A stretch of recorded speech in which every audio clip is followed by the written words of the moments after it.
Ini saya nggak ngerti juga. Yang dari saya SD lewat situ, udah begitu. Lahan siapa? Yang ini, para wartawan saya ajak menyaksikan secara langsung. Boleh, Pak. Kesiapan Satgas Karhutla kita, BPBD kita, dan TNI semua matra, juga kepolisian. Di mana kita saat ini didampingi para operator termasuk pilot yang memang sudah terbiasa menangani ini, mencari air, menumpahkan air dengan bobot yang nggak tanggung-tanggung 4.000 liter dengan BJ 1 kilo 1 liter air berarti 4 ton sekali apa bahasa Indonesia nyedok gitu, sekali nyedok lah ya. Nah, tumpah dalam satu hari bisa berapa trip itu? Nah, kalau tripnya mungkin 3, Pak. Satu hari? Ngedropnya bisa sampai 70 kali. Pergi pulang. Nyedoknya 70. ya bisa sampai 70 kali nyedok, berarti kalikan satu heli 70 kali 4 berarti 280 kubik mampu kerja seharian.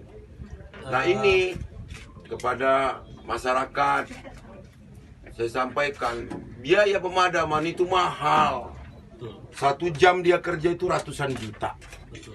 Maka kita tetap fokus kepada pencegahan. Antara lain besok pagi ada tim yang turun, asisten 1. Belum tahu bisa berci. Makanya kita ambil, kalau ini restoran, kita ambil menu yang pokok aja.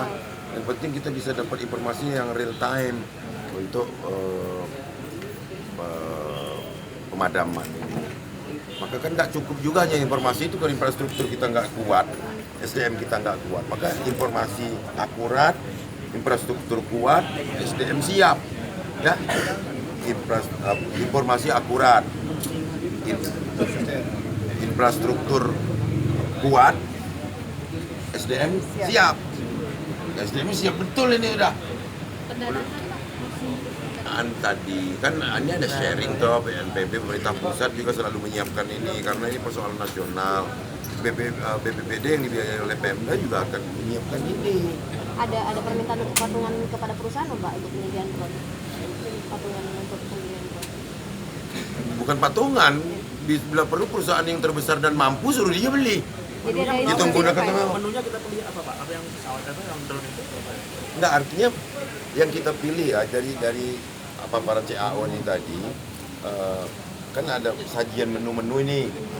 Ya kita ambil yang paling pokok, nanti kita rapatkan oleh Satgas apa sih yang paling dibutuhkan.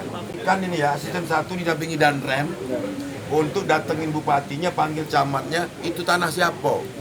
Kaget kita produktifkan, bukan hanya, ini disanksi enggak. Kita akan produktifkan. Kita punya program serasi kan, 200 ribuan hektar. Kenapa nggak di situ? Agar dia produktifkan lahan-lahan yang terbakar. Ini adalah lahan-lahan yang tidak produktif. Yang produktif kan nggak terjadi kan? Karena dijaga oleh pemiliknya. Ini saya nggak ngerti juga. Yang dari saya SD lewat situ, udah begitu. Lahan siapa? Kita jaga alam. Alam jaga kita.